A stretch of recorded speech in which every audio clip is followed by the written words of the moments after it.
Before Jesus died, he made a promise to his followers, and that was that he would leave his spirit with them. Hey guys, welcome to Joey Talks Life. My name is Joey, and on today's episode, I want to talk to you about the Spirit of Jesus.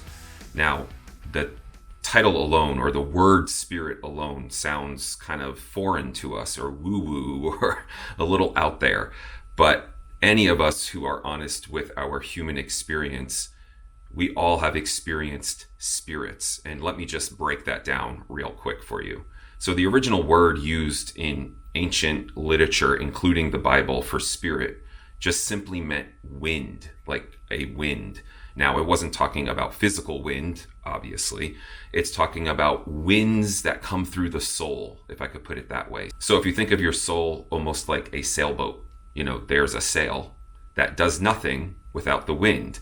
And as a wind comes, it fills the sail, and then that is the force that causes the boat to move forward.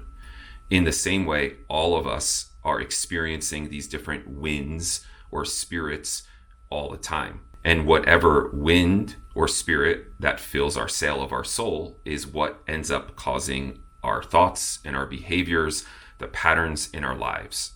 And to put this very practically, most of us have had experiences that seem so common and normal to our human experience that we may not even recognize them as being something that is unseen. But have you ever walked into a room and you don't even hear the conversation, but you can feel the tension, or you can feel heaviness, or you can feel joy without even observing very long? Like, you actually feel it before you can observe what is going on in the room.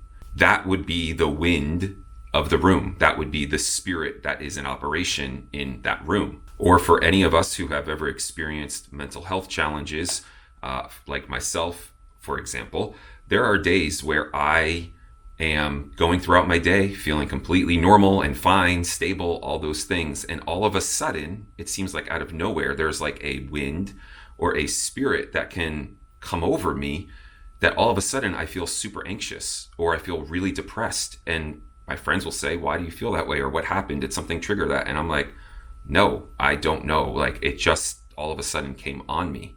Again, this idea is not exclusive to Christianity. This is just part of the human experience. All of us, if we were honest with ourselves, know exactly what I'm talking about. These subtle but very impactful changes, shifting of winds within ourselves that sometimes we can feel from other people or environments or experiences, or sometimes it's just in our own selves, our own heads. All of a sudden, there's like a shift in the wind. And in that moment, we could say there is a shifting of a spiritual influence. There is a spirit that is impacting us or influencing us. Now, because we've been given free will, we ultimately sit on the seat of decision of our souls. So when a wind comes, we don't have to just let it blow us around wherever it wants to take us. Obviously, that would make us very unstable. We can sense that wind and we can resist it. We can not agree with it. We can surrender it. There are many ways in which to remain, quote unquote, in control.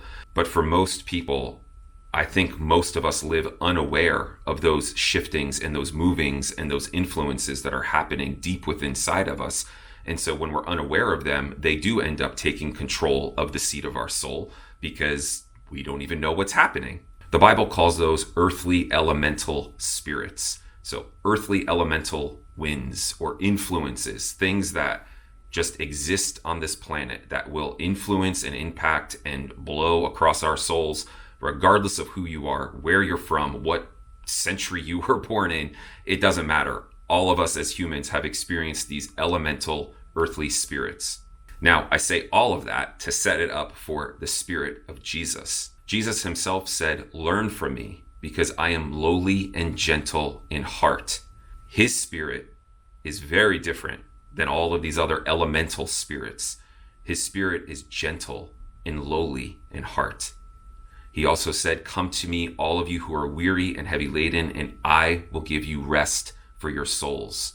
Regardless of what your religious experience has been or your understanding of Jesus, when you read and study his life and his teachings, You can see what he said about himself practiced in his life, his ministry. He was a very provocative character in the story that we find him in the Bible. In that day, people thought they were either very, very holy or they thought they were scum of the earth.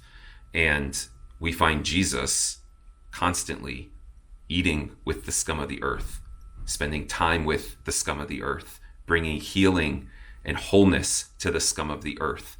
This was something that would have been unprecedented in that day and age. He was a rabbi. He was a spiritual leader, a spiritual teacher. And all of the other spiritual leaders and teachers thought that they were holier than thou. They would never be found eating with sinners. They would never be found touching lepers who would have been considered unclean.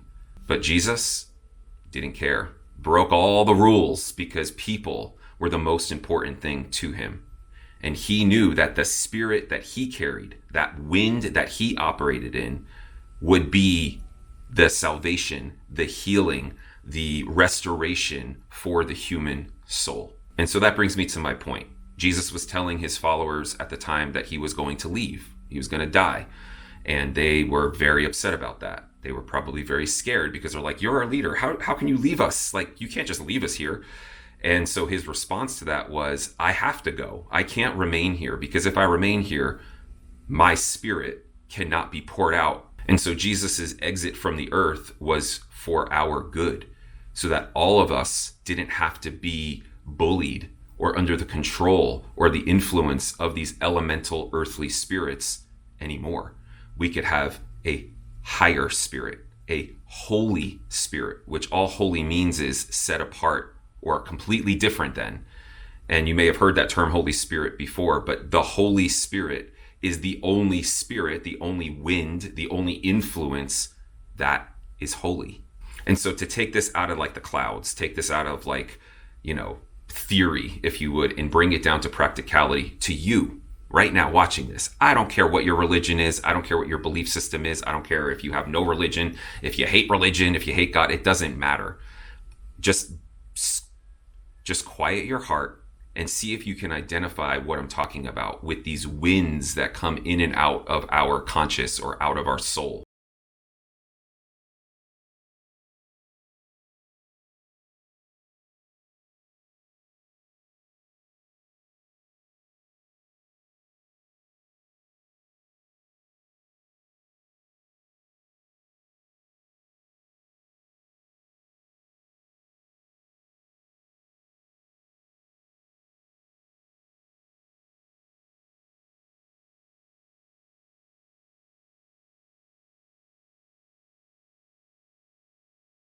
On. And without God's spirit, the spirit of Jesus, we're left to just deal with all of those winds all the time. But in God's kindness, he sent us the Holy Spirit, the spirit that is other than all these other spirits.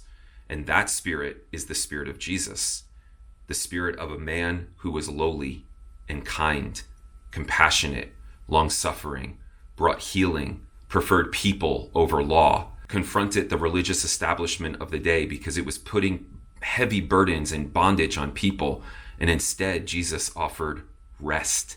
He said that his way was light and easy compared to the religious system, which was heavy and very, very difficult. No one could do it. And so if you find yourself, in essence, being not only influenced, but many of us feel bullied, if I could put it that way, by these elemental winds, spirits, whatever you want to call them. So for many of us, we have felt the effects of those elemental earthly spirits. We've felt intimidated by them, and some of us even bullied by them. And here's the thing, I'm studying to be a therapist. I love therapy. I love psychology, but therapy and psychology address the mind only, like the physical mind, the processes in which we think through. Psychology and therapy does not address the soul. It does not address the spiritual part of us. And so while I am 100% supportive, I see a therapist, I love therapy, I love psychology, I actually geek out on it, it only will go so far. It only will address mental processes and the way in which we experience life, but it will not address the fundamental spiritual foundation of what it means to be human. And the good news is Jesus' Spirit has been made available to everyone. That means you and me. Again, I don't care what you believe. I don't care what religion you're a part of or doctrine you have or none at all or whatever. It doesn't matter. Jesus made his Spirit available to everyone. If you have felt intimidated or bullied or out of control by all these influences, these spiritual influences, I want to challenge you. I want to invite you. I want you to put aside all of your intellectual deductions about God and life and faith and religion. And I dare you to put aside all of your beliefs, all of your experiences, everything that you hold so tightly to. Just set it aside for a moment. Put it down for a moment. Put it in the corner. And I invite you to open your heart and simply say, Holy Spirit, let your wind fill the sails of my soul. Invite the Holy Spirit to come and influence you the way that all of these other spirits have been influencing you.